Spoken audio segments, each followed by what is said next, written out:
समन्ता चक्कवालेषु अत्रा गच्छन्तु देवता सद्धम्मं मुनिराजस् सुनन्तु सग्ग मोक्खदं साधु साधु साधु धम्म ශ්‍රවණ කාලෝ අයං භදංතා ධම්ම ශ්‍රවණ කාලෝ අයං භදංතා ධම්ම ශ්‍රවණ කාලෝ අයං භදංතා साधु साधु साधु නමෝ තස්ස භගවතු අරහතෝ සම්මා සම්බුද්දස්ස නමෝ තස්ස භගවතු අරහතෝ සම්මා සම්බුද්දස්ස නමෝ තස්ස භගවතු අරහතෝ සම්මා සම්බුද්දස්ස साधु साधु साधु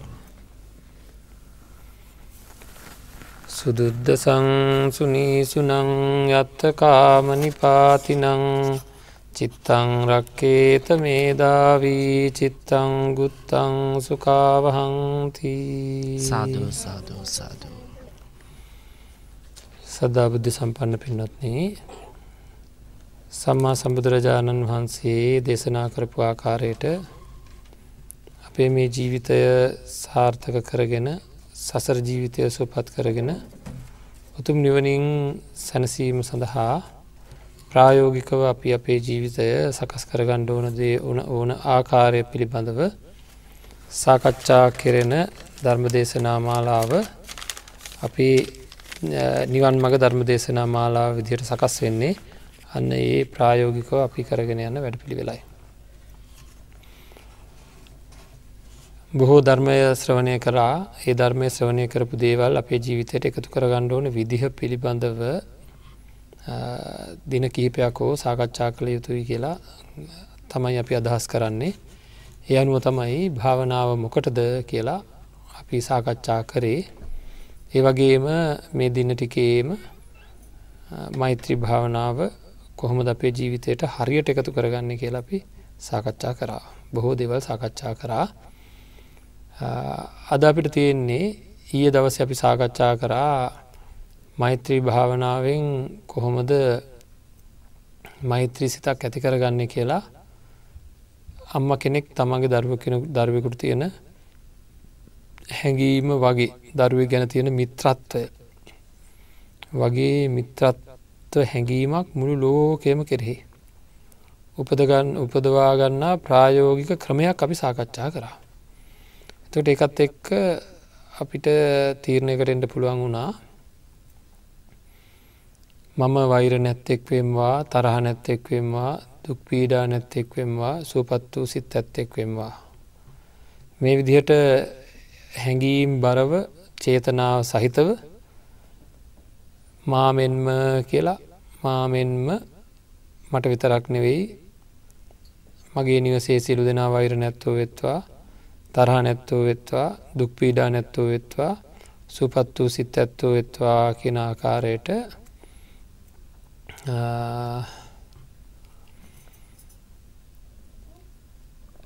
හැම කෙනෙක් කෙරෙහිම එතනින් පටන් අරගෙන මගේ නිවසේ අය විතරක් නෙවෙයි මගේ ගමේ අය මගේ රටේ අය මේ ලෝකයේ අය කියලා අපි කිව්වා 20 ආකාරයකින් මේක මෙනෙහි කරන්න ඕන කියලා. ඒ 20 ආකාරයේදීම අපිට මම වෛර නැත්තෙක් වෙම්වා කියනකොටත් මේ රටේ සියලු දෙනා වෛර නැත්තෝ දුක් පීඩා නැත්තෝ වෙත්වා කියලා කියනකොටත් එහෙම නැත්නම් වෙනත් අවස්ථාවකත් හැම වෙලේම අපිට ඒක හැඟීමෙන් තද බල හැඟීමකින් මේ ප්‍රාර්ථනාව අපි අතින් සිද්ධ වෙන්න ඕනේ. ඒක අපි ඊයේ පෙරේද දවස් කිහිපෙම සාකච්ඡා කරා. අදත් අපි ඒ කරපු දේම උදාහරණකින් කිව්වොත් මගේ රටේ සියලු දෙනා වෛර නැත්තෝ වෙත්වා කියනකොට මට එහෙම හැඟීමක් නැහැ. හරි දැන් අපි කොහොමද ඒක කරන්නේ මුලදී මම වෛර නැත්තෙක් වෙම්වා තරහ නැත්තෙක් වෙම්වා දුක් පීඩා නැත්තෙක් වෙම්වා සුවපත් වූ සිත් ඇත්තෙක් වෙම්වා. එතකොටත් මට වැඩි අදහසක් නැහැ නිකන් වචන ටිකක් කියනවා විතරයි. වචන ටිකක් විතරක් කීමෙන් භාවනාවක් වැඩෙන්නේ නැහැ. භාවනාවක් කියන්නේ කුසල සිතක වැඩිම කියන්නේ වර්ධනය. හැඟීමක වර්ධනය කියලා කියන්නේ අපිට ඒක තදින් දැනෙනවා. දැන් තරහා වැඩුණොත් තදින් දැනෙනවා. නේද? දැන් මට කියන්න පුළුවන් දැන් මේ අතන්ට කියන්න පුළුවන් නිකන් මාත් එක තරහයි කියලා. නිකන් හින්ද ගමන් ඔහොම ඉඳන් කියනවා.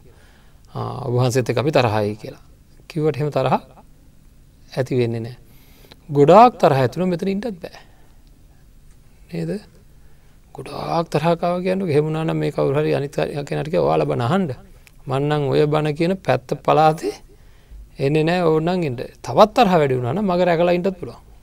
නේද? ඒක තමයි වැඩි. එතකොට මේ හැඟීම අනුවනේ අපි ඔක්කොම වැඩ කරන්නේ. එතකොට භාවනාව කියන්නේ වගේ අකුසලයක වර්ධනයක් නෙවෙයි කුසලයක වර්ධනයක්. කුසලයේ වර්ධනය වුණාම අර වගේමයි දරාගෙන ඉන්න බැරුව ක්‍රියාත්මක භාවයට යනවා. මේ අපිට ඔය ඕක මේ දත් මිටි කාගෙන කරන්න ඕන එකක් නෙවෙයි මේක. මොකක්ද ඔය හොඳ වැඩ කරන එක. හොඳ වැඩ කරන එක හරි අමාරුවෙන් දත් මිටි කාගෙන කරන්නේ මිනිස්සු. නරක වැඩ කරනවා නිකන් ලේසියෙන්ම කරනවානේ. නේද? ඒතර හොඳ වැඩ කරන එකත් ඒ විදිහටම කරන්න පුළුවන්. ඒක තමයි මේකේ තියෙන ලොකුම ලාභය. කොහොමද? හොඳ වැඩ නොකර ඉන්න බැරි වෙන විදිහට තමන්ගේ හිත සකස් කරන්න පුළුවන්. අපි ඉන්න මට්ටමේ ඉඳලා අපිට තේරෙන්නේ ඒක කරන්න බෑ කියලා.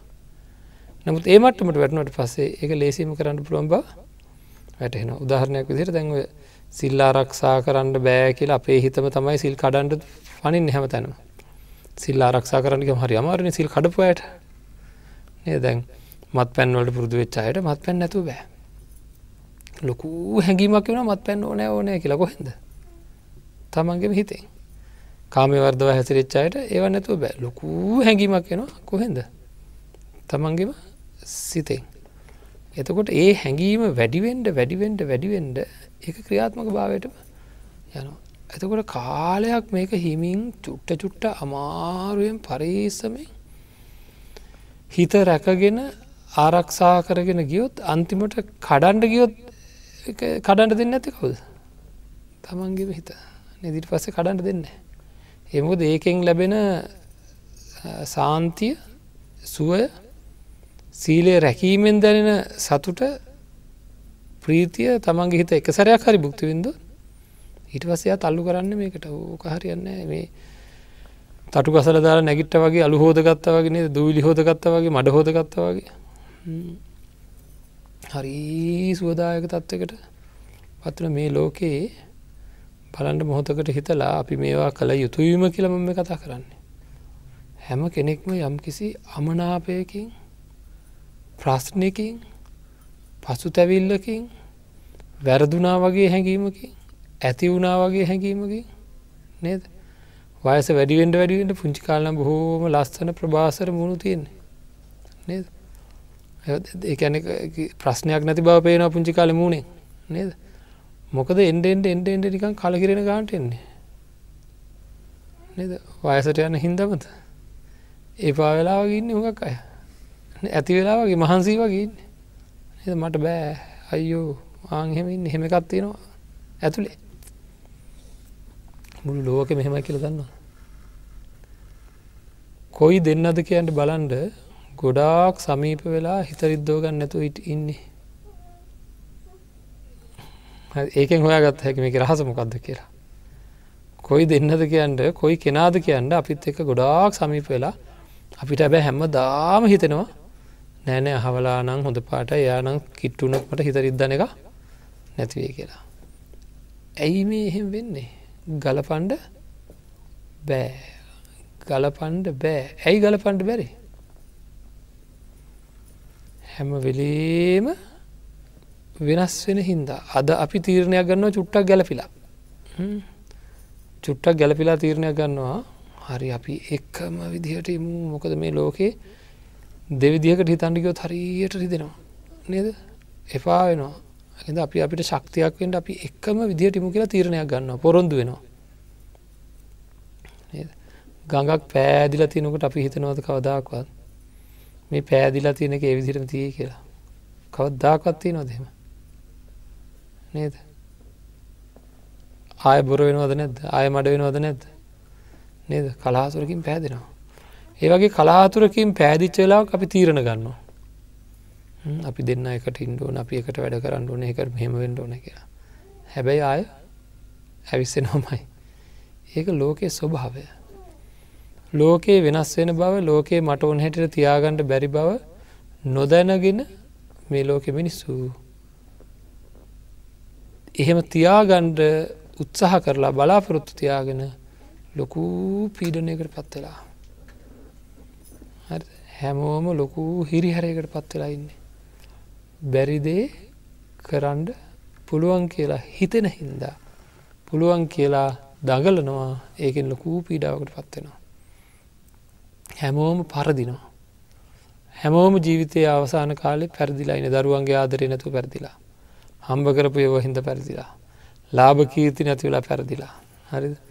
තිබ්බ ආකර්ෂණය නැති හින්දා පෙරදිලා. ඉතින් මේ ශරීරයත් එක්කත් පෙරදිලානේ නේද? කොච්චර හැදුවත් මේ ශරීරය Tamanට ඕන හැටියට තියාගන්න සමහරුන්ට නොහිතපු ආකාරයේ අසාමාන්‍ය විදිහටම රෝග පීඩා ඇවිල්ලා. ඒකින්ද පෙරදිලා. ඒවා හින්දාත් සමහර කට්ටිය මූණ වෙල්ලන් ඉන්නවා. කරදර ඇවිල්ලා Taman බලාපොරොත්තු වෙච්ච තත්ත්වය වෙනස් වෙලා. දරුවන්ගෙන් බලාපොරොත්තු වෙච්ච දේවල් වෙනස් වෙලා. කල කිරිලා මං කොහොම හිතාගෙන රජ පැටව් වගේ තියන්න මං හැදුවේ. මං මොන අඩුවක්ද කරේ නේද? මෙහෙමයි කියලා ඉතින් ඔන්න ඔහොම තමයි. මොන තරම් භවභෝග සම්පත් තිබ්බත් කලකිරිලා මොන තරම් දේවල් තිබ්බත් කොයි හරි පැත්තකින් ප්‍රශ්නයක් තියාගෙන ඇයි සංස්කාරයෙන් පිළිසරණක් පතලා. හරිද? මේ ලෝකේ තියෙන දේවල් වලින් පිළිසරණක් පැතුවොත් අපි මට සහනයකට හේතු වෙයි මට සුවයකට හේතු වෙයි කියලා අන්න ඒ පිළිසරණ පතපු අය මූණ එල්ලගෙනම ජීවත් වෙන්න වෙලා.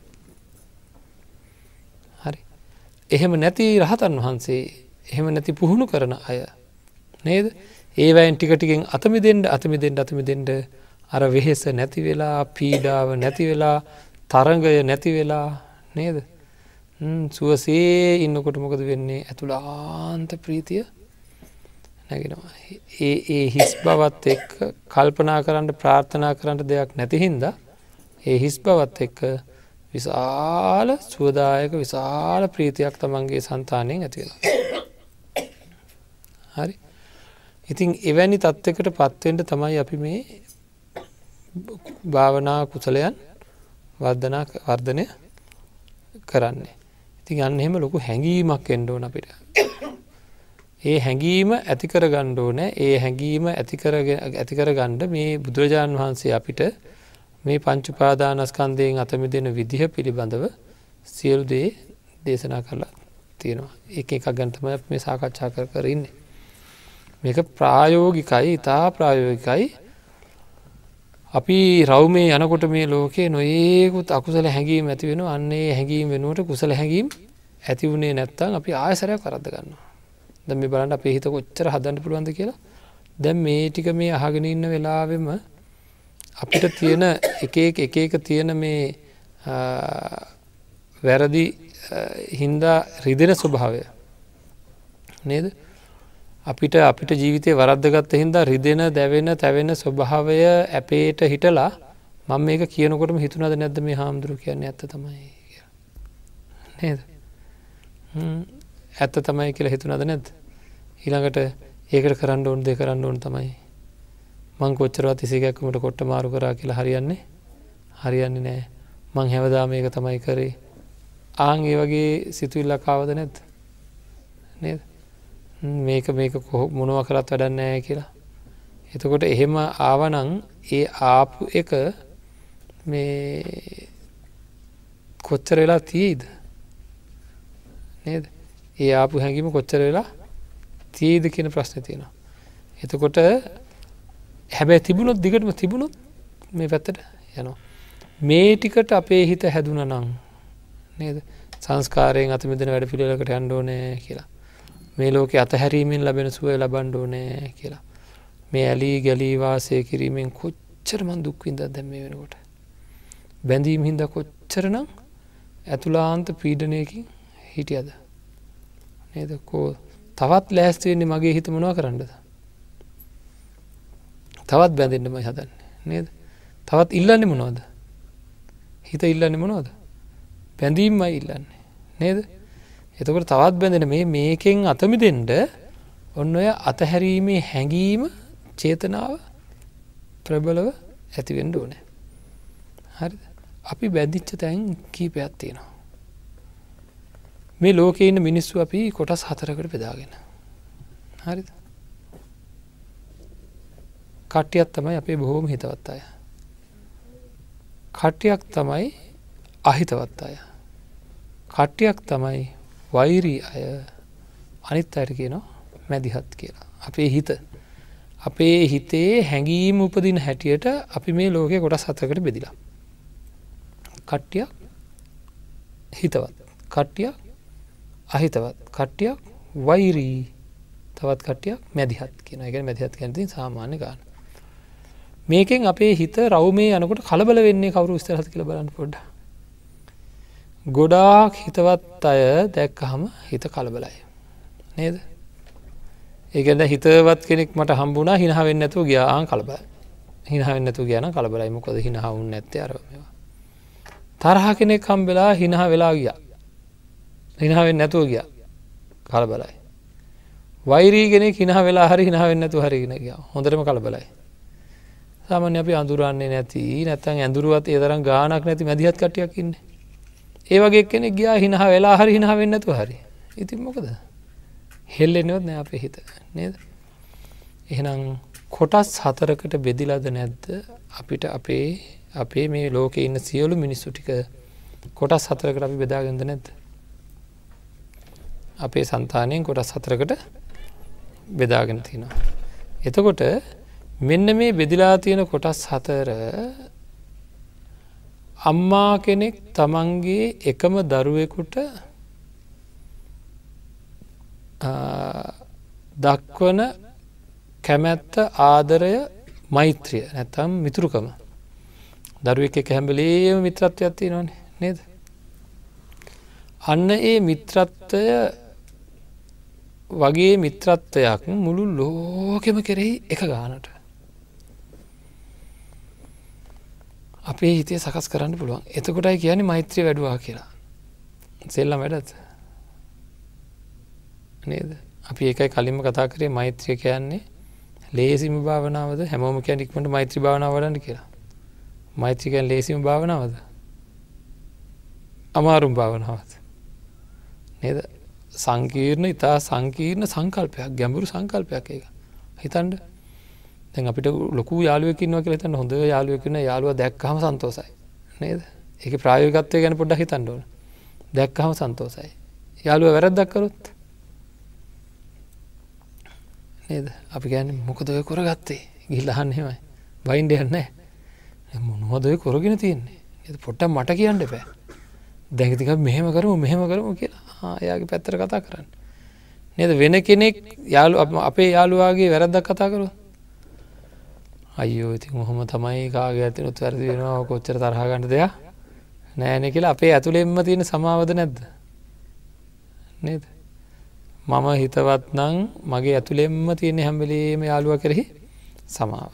ඒ විතරක් නෙවෙයි හැම වෙලේම තියෙන්නේ නේද? කරුණාවෙන් ඇතරමති මිත්‍රත්වයෙන් හැම වෙලේම ඉන්න මිත්‍රත්වය කියන්නේ හැම වෙලේම යාට යහපතක් වීම ප්‍රාර්ථනාවයි. ලෝකේ ඉන්න ඔක්කොම ගැන එහෙමනම් මම එක දෙයක් අහන්නම්. වැරදි කෙරිලා නැද්ද? පාලනය කරගන්න බැරුව වැරදි කෙරිලා නැද්ද? වැරදි කෙරලා තියෙනවා නේද? අනුන්ට හිංසා වෙන නොකළ යුතු දේවල් කෙරිලා නැද්ද? නෑ කියන්න පුළුවන්ද? අනුන්ට හිංසා වෙන බව දැනගෙනත් නොකළ යුතු දේවල් කෙරිලා තියෙනවා අපේ අතින්. පස්සේ තේරුණාට පස්සේ කරන්නේ නැහැ කියලා තීරණය කරලා තියෙනවා.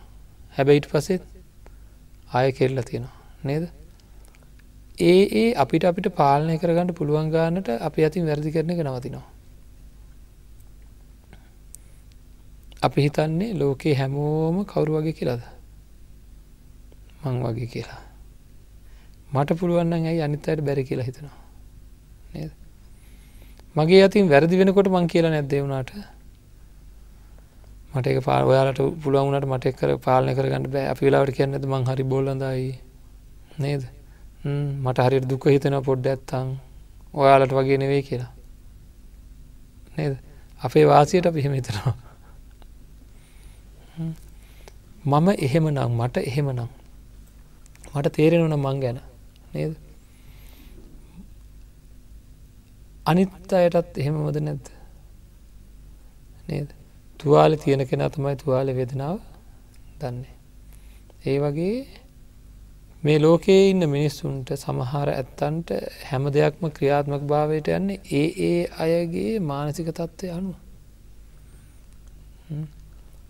අපේ අයගේ සමහරයගේ ශරීර කොටයි සමහරයගේ ශරීර දිගයි අපි එකම වයසේ ළමයින්ට කියනවා දුවන්ට කියලා හයියෙන් දුවන්ට කියනවා ඔක්කොටම එක ගානට දුවන්න පුළුවන් එකම ගානට දුවන්න පුළුවන් දෙන්නෙක් හොයාගන්න අමාරුයි නේද ඒ අයගේ පිහිටීම අනුවයි හිතුත් ඒ වගේමයි කාරණා හේතු වෙලා හැදෙන හින්දා එක එක්කෙනාගේ හිත් වෙනස් ඒ කෙනාට මේ ජීවිතයේ ලැබිච්ච පුහුණුව අනුවේ ලැබිච්ච හිතත් වෙනස් මේ ජීවිතයේදී ලැබිච්ච ආශ්‍රයත් වෙනස්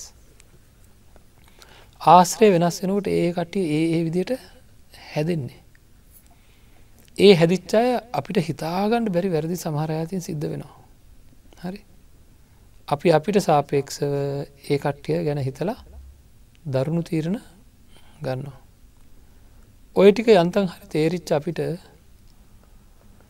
මගේ අයියා වගේ මගේ මල්ලි වගේ මගේ සහෝදරයා වගේ මගේ ඥාතියා වගේ මගේ අම්මා වගේ මගේ තාත්තා වගේ තමයි ලෝකෙම ඉන්න අය කියන හැඟීමකට එන්න බැරි වෙයි කියලා හිතන්නේ මම සමහර වැරදි හමුවේ අසරණ වෙලා තියෙනවා මං සමහර වැරදි හමුවේ අලජ්ජීව කටයුතු කරලා තියෙනවා පොඩි තැනකදී හරි නේද මං සමහර වැරදි හමුවේ තිරිසන් සතෙක් වගේ කටයුතු කරලා තියෙනවා තරහ අරගෙන නැත්නම් වෙනත් ආකාරයක දේශය ඇති කරගෙන රාගය ඇති කරගෙන එහෙම හැසිරෙන්න අවස්ථාවල් ආපු වෙලාවල් වලදී මට සිහියක් තිබුණේ නෑ හොඳටම තරහ ගිය වෙලාවේ අසිහියෙන්ම බැන්න ඕන නැති වචන කියලා ඕන තරම් බැන්න වෙන පවුල් වල ප්‍රශ්නයක් ඇති වුණාම වෙන කෙනෙක්ගේ ප්‍රශ්නයක් ඇති වුණාම අපි හොඳට උපදෙස් දෙනවා නේද ඒ වෙලාවට අපිට හිතෙනවා ඇයි බැරි මෙයාට මේ පොඩි දේ හිතා ගන්න කියලා නමුත් අපිට ප්‍රශ්නයක් ඇති වුණාම කොහොමද අපි දෙන්නෙක් අතර තරහක් ඇති වුණාම නේද එන්නේ වෙලාවල් වල කොහොමද අපි ලොකු ප්‍රශ්නයකට මැද වෙනවා අපේ ප්‍රශ්නේදී අපි අසරණයි අනිත් අයගේ ප්‍රශ්නවලදී අපිට උපදෙස් දෙන්න පුළුවන් හැබැයි ඒ කට්ටියගේ ප්‍රශ්නවලදී අසරණයි හැබැයි අපේ ප්‍රශ්නේ දිහා අපිට උපදෙස් දෙනවා එහෙම නේද ඒ ඔක්කොම කල්පනා කරලා බලනකොට තේරෙන්න ඕනේ කෙලෙස් හමුවේ මිනිස්සු අසරණ වෙලා මහා ලොකු පීඩාවකටපත් වෙලා පාලනය කරගන්න බැරුව දඟලන ගතිය නේද මට අයියා කෙනෙක් ඉන්නවා නම් මට මල්ලි කෙනෙක් ඉන්නවා නම් මට සහෝදරයෙක් ඉන්නවා නම් මට ඥාතියෙක් ඉන්නවා නම් මට අම්මෙක් තාත්තෙක් මේ විදිහට යාළුවෙක් ඒ අයගේ හැසිරීමේදී මං එයාලට සමාව දෙනවා ඒ වගේම තමයි අපි මේ ලෝකේ ඉන්න ඔක්කොම ආහාරයෙන් යැපෙන අය මේ ලෝකේ ඉන්න ඔක්කොම ආදරයට කැමතියි මේ ලෝකේ ඉන්න ඔක්කොම තමන්ගේ ජීවිතය ගැන ආඩම්බරයකින් ඉන්න අය නේද මේ ලෝකේ ඉන්න ඔක්කොටම බාහිර සමාජයෙන් ආපු දේවල් අනුව හැඩගැහිච්ච අය ඒකට ඉපදිච්ච දවසේ ඉඳන් සමහරට මං ලැබපු අත්දැකීම් දන්නේවත් නැහැ මං හිටපු තැන් වල ඉඳලවත් නැහැ සමහර අයට ඉපදිච්ච දවසේ ඉඳලා මත්ද්‍රව්‍ය වැරදි වැඩ ඒවා පිළිබඳ ආදාස ලැබෙන පුංචි කාලේ ඉඳන් මේ පුංචි මනස දූෂණය වෙන දේවල්ම හම්බෙච්ච අය ඉන්නවා ඉතින් ඒ අයගේ හැසිරීම ඒ අයට හොඳ නරක කියලා දෙන්න බෑ සමහර අයට පුංචි කාලේ ඉඳන්ම මත්පැන් හම්බෙච්ච අය ඉන්නවා තමන්ගේ තාත්තා මත්පැන් වීදුරුව දාලා පුතාලට දෙන අවස්ථා පවා තියෙනවා ඊළඟට සමහර අයට ලොකු අඩන්තෙට්ටම් වෙලා තියෙනවා තමන්ගේ තාත්තා නිසා මේ ලෝකෙට දරුවෝ බිහි කරන්න වෙච්ච අය ඉන්නවා ඒ තරමට විසම වූ සමාජයක තමයි මේ මනස සකස් වෙලා ඉස්සරහට ඇවිල්ලා තියෙන්නේ සමහර වෙලාවට සමහර අය ඉන්නවා පින්වත් මේ සමාජයට අපි නොහිතන අය ඉන්නවා මේ සමාජයට ලොකු ව්‍යසන වෙන වෙලාවල් තියෙනවා නේද කන් වතුර හරිද සුලි සුළං වගේ ආන්ගේ වෙලාවල් වලදී සමහර අය ඉන්නවා දන්නවද සතුට වෙනවා හොඳ වැඩේ මේ මිනිසුන්ට මෙමුණේ කියලා. හරි. ඒ තරම් සමාජයත් එක්ක තරහෙන් ඉන්න අය ඉන්නවා. ඇයි? එයාට හම්බෙච්ච පරිසරයේ හින්දා. අපි හිතන්නේ මොකද්ද? අපිට තියෙන ප්‍රශ්නේ තමයි ලෝකේ තියෙන දරුණුම ලොකුම ප්‍රශ්නේ කියලා. කොයි වෙලාවක හරි වෙන කෙනෙකුට තියෙන ප්‍රශ්නේ ගෙනල්ලා අපේ ප්‍රශ්නයක් විදිහට අපේ ඇඟට දැම්මොත් අපිට දාර තේරෙනවා මට මොනවද තියෙන ප්‍රශ්න මට කොච්චර දේවල් තියෙනවද කියලා. ඉතින් ඒ ඔක්කොමත් එක්ක අපි තේරුම් ගත යුතු කාරණාව තමයි ලෝකෙම ඉන්න හැම කෙනෙක්ම මගේ අම්මා වගේ මගේ තාත්තා වගේ මගේ සහෝදරයෝ වගේ කියන හැඟීමට එන්න ඕනේ. මගේ යාළුවෝ වගේ කියලා. කොයි අම්මත් තමන්ගේ දරුවෝ රැකගන්න, කොයි තාත්තත් තමන්ගේ දරුවෝ රැකගන්න මොන තරම්නම් වෙහසක් ගන්නවද තමන්ට හැකි පමණින්. අර කියන දූෂිත දේවල් වලින් ඒ අම්මලාගේ තාත්තලාගේ සිත් පෝෂණය වෙලා නම් ඒවත් තියාගෙන නමුත් දරුවෝ සකස් කරගන්න උත්සාහ කරගන්නවා. ඉතින් මොන තරම් අපේ හිතට අනිත් පැත්තට කාරණා ආවත් ඒවා යටපත් කරගෙන කර්ම වේග හරි කියලා හිතලා නැත්තම් මෙයා කර්මයට යට වෙලා. එහෙම හරි හිතලා අපිට පුළුවන් වෙන්න ඕන පින්වත්නි අන් සියලු දෙනා ගැන තමන්ගේ අය වගේ මෛත්‍රියක් ඇති කරගන්න.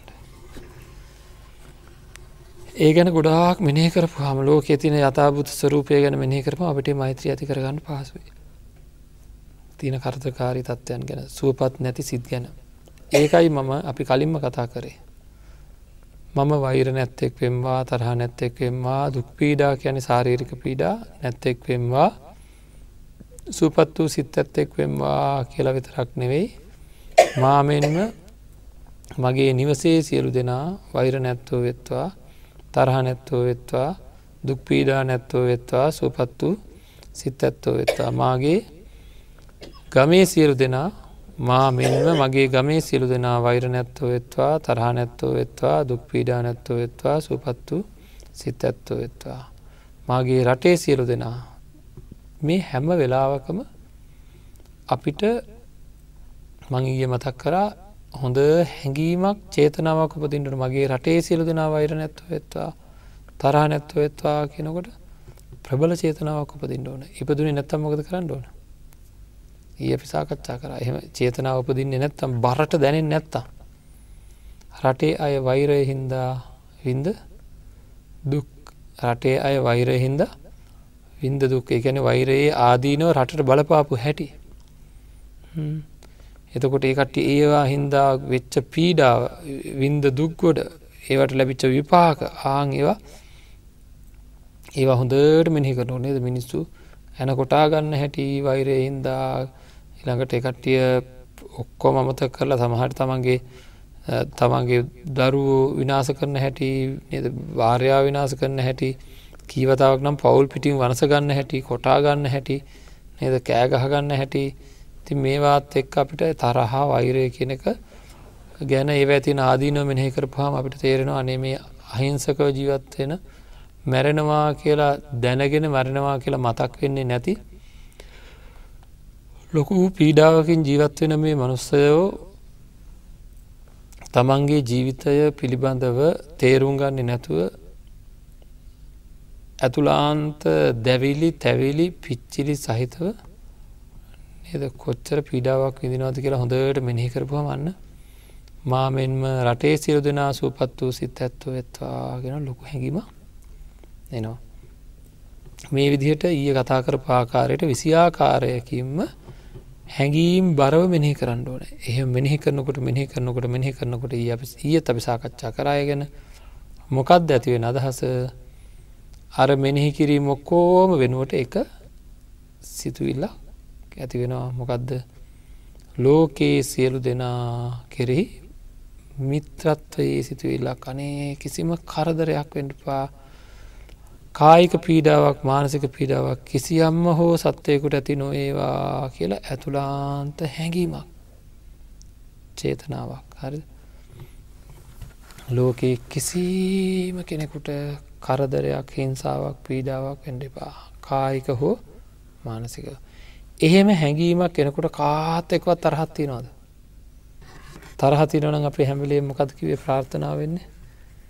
තරහ තියෙන වෙලාවට අපේ හැම වෙලේම වෙන ප්‍රාර්ථනාව තමයි අත් කැඩේවා, කකුල් කැඩේවා, බෙල්ල කැඩේවා කියලා. නේද? එහෙම නැත්නම් මානසික පීඩා ඇති වේවා කියන ප්‍රාර්ථනාව තියෙනවා හැම වෙලේම.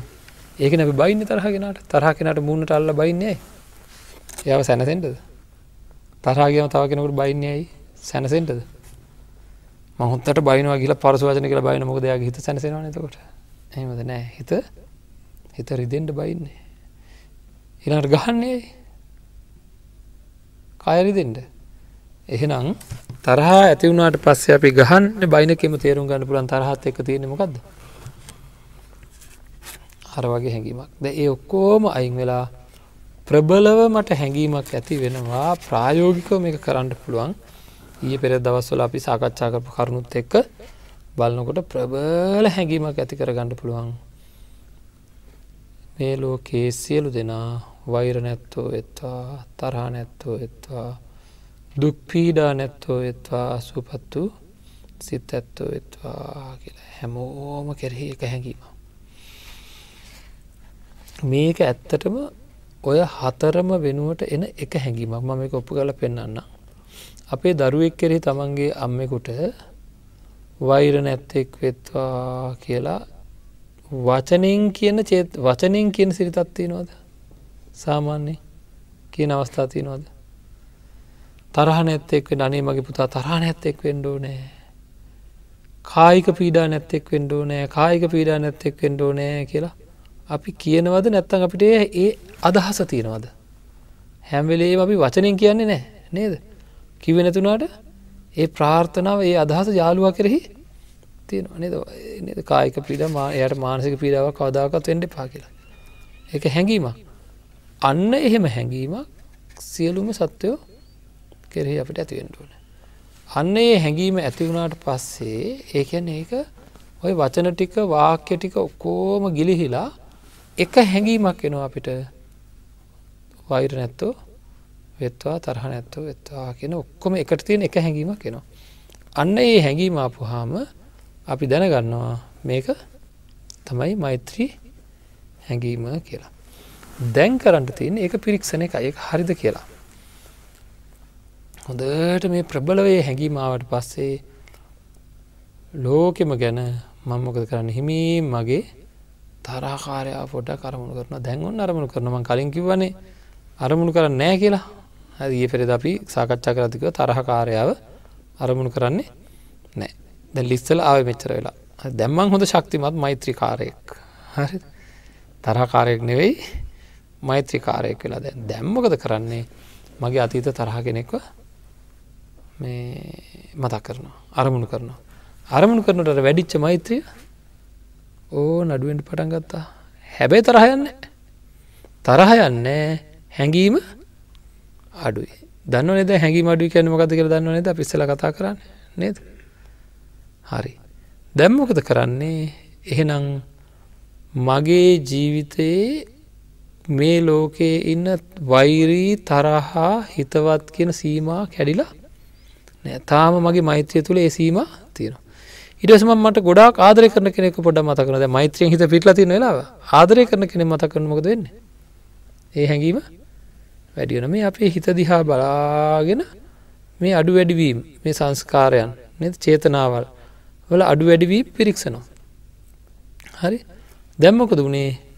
ආදරය කරන කෙනෙක් ගැන මතක් කරද්දී අර හැඟීම වැඩි වුණා. තරහ කෙනෙක් ගැන මතක් කරද්දී අඩු වුණා. එහෙනම් මගේ සීමාවල් තාම සියුම් වශයෙන් හරි තියෙනවා. තරහ යන්නේ නැහැ තරහකාරයා මතක් කරාට. වෛරී අදහස් එන්නේ නැහැ. නමුත් මෛත්‍රිය අඩුයි. එහෙම වෙන්න පුළුවන්ද බැයිද? එහෙම වෙන්න පුළුවන්. එහෙනම් මොකද කරන්න ඕන? ආය අර මෙනෙහි කිරීම ටික කරනවා. ආය මෙනෙහි කිරීම ටික කරනවා. ආය මෙනෙහි කිරීම ටික කරනවා කොහොමද? තව සංවේදීව ඒ කරන්න ඕන මෙනෙහි කිරීම ටික කරනවා. අර සමහර ඒවා කරපුවාම අපි කියන්නේ සමහර ඒවා දැක්කම මේ ලෝකේ හතුරෙකුටවත් වෙන්න එපා කියලා කියන්නේ අන්න ඒ ගානට අර දුක් පීඩාවල තියෙන පීඩාව දයියේ පෙරේදා ධර්මයේ දේශනාව ශ්‍රවණය කරලා තියෙනෝනේ ඔක්කොම ටික මට කියන්න බෑ දැන් ඒ නැත්තම් හැමදාම එකම කීකින්ද වෙනවා ඉස්සරහට යන්න බැරි වෙනවා. එතකොට අපි මේ ටික ඔක්කොම මෙනෙහි කරපුවාම ආය මෙනෙහි කරපුවාම ඔන්න ආය අර මෛත්‍රී හැඟීම උපදිනවා. ඔක්කොම එකට එක හැඟීමක් උපදිනවා. ඒක දැන් ඉස්සරහට වැඩිය ප්‍රබලයි. එහෙම ඒක ප්‍රබල වෙනකොට මොකද වෙන්නේ? අර විදිහට අපි දැන් පරීක්ෂා කරලා බලනවා, චෙක් කරනවා. හරිද? ඒක වාසනාවන්ත දවසක් එනවා. ඒ තමයි මෙන්න ඔක්කොටම එක ගන්න. දරුවා මතක් කරත්, තරහකාරයා මතක් කරත්, මොන දේ කරත් ඔක්කොටම එකම ගානේ මෛත්‍රිය වෙනස් වෙන්නේ. හරිද? අන්න එදාට කියනවා සීමා ඛණ්ඩනය වෙලා කියලා. අපේ සීමාවල් ඛණ්ඩනය වෙලා කියනවා. අන්න බලන්න පොඩ්ඩක් හිතලා ඒ සීමා ඛණ්ඩනය සිද්ධ වුණාට පස්සේ තමයි කියන්නේ මෛත්‍රිය වැඩුණා කියලා. ඔක්කොටම එක ගන්නට. බුදුරජාණන් වහන්සේ දේශනා කරපු ආකාරය තමන්ගේ දරුවා හා සමානව ඔක්කොටම. හරිද? තමන්ගේ දරුවා හා සමානව ඔක්කොටම එක ගන්න හැකියාවක්. අන්න ඒ ගන්නට අපම තමයි අර මෙත්තා නිදර්ශන සූත්‍රයේ තියෙන ආකාරයට ආනිසංස ලැබෙන්නේ. ඉතින් ඊට පස්සේ මොකද කරන්නේ? තව අර විදිහට මෙනෙහි කරනවා. ඔය හැඟීම ඇති වුණේ දවසකට එක සැරයක් නම් අර මෙනෙහි කිරීම වැඩි කරන්න දවසකට කීප වතාවක් ඒ හැඟීම ඇති කරගන්න පුළුවන්. ඒ හැඟීම ඇති වුණේ දවසකට කීප වතාවක් නම් තව මෙනෙහි කරොත් මොනව වේද? පැයකට සැරයක්වත් උපදින ගානට එනවා. තව ඒ ගානටපත් වුණාට පස්සේ අපේ මනස තව මෙනෙහි කරොත් මොනව වේද? ඉඳගත්ත ගමන් වගේ නේද? විනාඩි 5කින් 10කින් ඒ වගේ හැඟීමකට එන්න පුළුවන්කම තියෙනවා. භාවනාවක යෙදලා ඉන්න වෙලාවක ඔය විදිහට තව දුරටත් මෙනෙහි කර කුසල හැඟීම ඇති වෙන වාර ගන්න වැඩි කරගත්තොත් අන්තිමට මොනව වේද?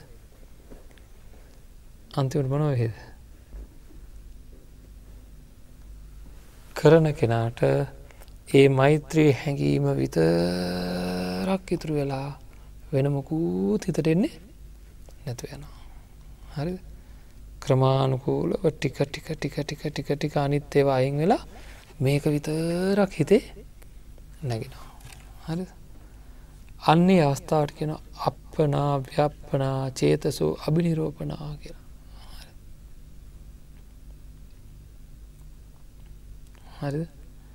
ඒ වෙලාවට කියනවා අප්පනා ව්‍යප්පනා චේතසෝ අබිනිරෝපණක. හිතේ නැగిලා ඒක වෙන කිසිම හැඟීමකට ඉඩ නැහැ. වෙන කිසිම හිතක් පහළ වෙන්නේ නැත්නම් ශරීරයේ දැනීම අඩු වෙලා යනවා. වෙන කිසිම හිතක් පහළ වෙන්නේ නැත්නම් කාමච්ඡන්ද ආදිය එන්න විදිහ නැහැ නේද? එහෙනම් කාමච්ඡන්ද ආදී මොකක්වත්ම නැත්නම් කාමච්ඡන්ද ව්‍යාපාදේ තීන මිද්දේ උද්ධච්ච කුච්ච විචිකිච්ඡා මොකුත් තියෙන විදිහක් නැහැ. අය අර හැඟීම විතරයි හිතේ නැగిලා ඉන්නේ. හැඟීම විතරම නයන්. එතන කිසිම වෙන අකුසලයක් තියෙන්න පුළුවන්ද? කාම හැඟීමක් තියෙන්න පුළුවන්ද? එහෙනම් ඔය කියන අවස්ථාව. ඒ කියන්නේ මේ මෛත්‍රී හැඟීමේ හිත හිර වෙලා වෙන කිසිම හැඟීමක් නැහැ. Tamanට දැන් ආයාසයක් ගන්න දෙයක් නැහැ. નિરાයාසයෙන්ම මේ හැඟීම එක දිගට එනවා. හරිද? අන්න ඒ ගානට අපේ මානසිකාරය වර්ධනය වුණාම බලන්න කාමයෙන් වෙන් වෙච්ච අකුසලයෙන් වෙන් වෙච්ච අවස්ථාවක්ද නැද්ද? නේද? හැබැයි අරමුණ ගැනීම සහ අරමුණ විසිර යාම තියෙනවද නැද්ද? දැන් අරමුණ ගැනීම තියෙනවා. ඒ ගත්ත භාවනා අරමුණ ගැනීම තියෙනවා. එහෙනම් විවිච්ඡ කාමේහි විවිච්ඡ අකුසලේහි ධම්මේහි සවිතක්කං සවිචාරං. එතකොට මේ එහෙට මෙහෙට විසිරිච්ච හිත දැන් විසිරෙන්නේ නැති හින්දා අර තිබ්බර වෙහෙසකාරී ගතිය සම්පූර්ණයෙන් අයින් වෙලා ලොකු ප්‍රීතියක් උපදිනවා. හරිද? ඇයි ඒ විවේකයේ හින්දා නේද? දැන් අපි හැම වෙලේම ඊතා අවිවේකී ස්වභාවයක තමයි ඉන්නේ.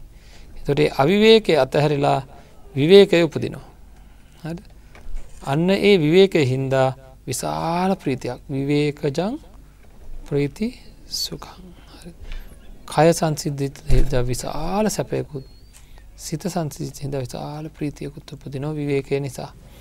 අන්න ඒ විවේකය නිසා උපදින ප්‍රීතිය සැපය සහිත විතක්ක විචාර සහිත කාමයෙන් වෙන්වෙච්ච අකුසලයෙන් වෙන්වෙච්ච ප්‍රථම ධ්‍යානං උපසම්පජ්ජ විහෙරති කියන්නේ ඔන්න ඔය ගන්නට. ඔතෙන්ට අපහම කියනවා මෛත්‍රී චේතෝ විමුක්තිය කියලා. හරිද? එතෙන්ට අපහම කියනවා මෛත්‍රී චේතෝ විමුක්තිය කියලා. ඉතින් ප්‍රායෝගිකව යන්න පුළුවන් තැනක්ද නැද්ද? ගොඩක් මහන්සි වෙන්න ඕනේ. නේද? ගයක් හදන්න කොච්චර මහන්සි වෙනවද?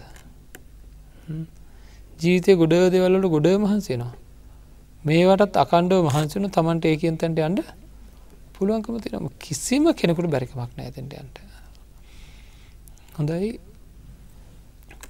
ඔන්න ඔය මෛත්‍රී චේතෝ විමුක්තිය ලෞකිකයි. පුණ්‍ය විපාක සහිතයි. ඒක අනාර්යයි. ඇයි තාම ලෞකික මට්ටමේ. ඔය මෛත්‍රී චේතෝ විමුක්තියම තමයි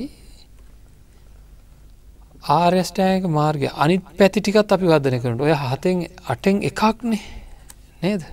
සම්මා දිට්ඨි, සම්මා සංකප්ප, සම්මා වාචා, සම්මා කම්මන්ත ඔය විදිහට අනිත් ටිකත් වර්ධනය කරගන්නකොට ඔය මෛත්‍රී චේතෝ විමුක්තියම එක දවසක අනිත් 7ත් එක්ක එකතු වෙලා ආර්ය අෂ්ටාංගික මාර්ගය උපද්දවනවා. මාර්ගය උපද්දවනවා. ඒ කියන්නේ සෝවාන් මාර්ගය උපද්දවනවා. පළවෙනි වතාව නම් සෝවාන් මාර්ගය උපද්දවනවා. අන්නේ උපද්දවන වෙලාවේ ඒ උපද්දවන අවස්ථාවට සම්බන්ධ වෙන මෛත්‍රී චේතෝ විමුක්තිය කියන එක සහ ඉන් පස්සේ උපදින්නා වූ මෛත්‍රී චේතෝ විමුක්තිය ඒක අනාර්ය නෙවෙයි, ඒක ආර්යයි. ඒක විවේක නිස්සිතෝ විරාග නිස්සිතෝ වසග්ග පරිණාමී වූ කියලා හරි අපූර්වට සූත්‍රයේ තියෙන්නේ. අන්න ඒක මම අනුදකින්නවා කියලා තමයි බුදුරජාණන් වහන්සේ දේශනා කරලා තියෙන්නේ. ඒක තමයි බුදුරජාණන් වහන්සේ බලාපොරොත්තු වෙන්නේ. හරිද? හරිද? එතකොට ඊට මෙහා මෛත්‍රී චේතෝ විමුක්තියක් තියෙනවා කියන එක බුදුරජාණන් වහන්සේ දේශනා කළා නැද්ද? තියෙනවා. ඒක උපදවා ගන්න තු අතෙන්ට යන්න පුළුවන්ද? බෑ. ඒක තමයි ආර්ය තත්ත්වයට පත් කරගන්න ඕනේ. හරිද? මේ කාලේ සමහර වෙලාවට සමහර අයට මේක පොඩ්ඩක් වැරදිලා උපදෙස් දෙනවා ආර්ය මෛත්‍රිය විතරක් වර්ධනය කරන්න. ආර්ය මෛත්‍රිය වර්ධනය කරන්න කියලා. ඒක හරියට නිකන් එක පාරටම පඩියේ උඩටම නගින්න කියනවා වගේ වැඩ. පඩි පෙළියක් තියෙනවා. අපි කාට හරි කියනවා පොලිමේ යන්නේ නැහැ. හරිද? ඉස්සෙල්ලාම පළවෙනි එකට නගින්න කියලා. ඒක හරියයි. ඒකින්ද ප්‍රායෝගික ක්‍රමවේදයක් තියෙනවා. ඉතින් ඔන්න ඔය විදිහට අපි මේ මෛත්‍රිය ප්‍රායෝගිකව කරගෙන යන්න පුළුවන්. ඒක අසාමාන්‍ය දෙයක් නෙවෙයි. ඒක වර්ධනය කරන්න ඕන දෙයක්. එක දිගට උත්සාහ අරගන්න ඕනේ. එහෙම අරගෙන කටයුතු කරපුවාම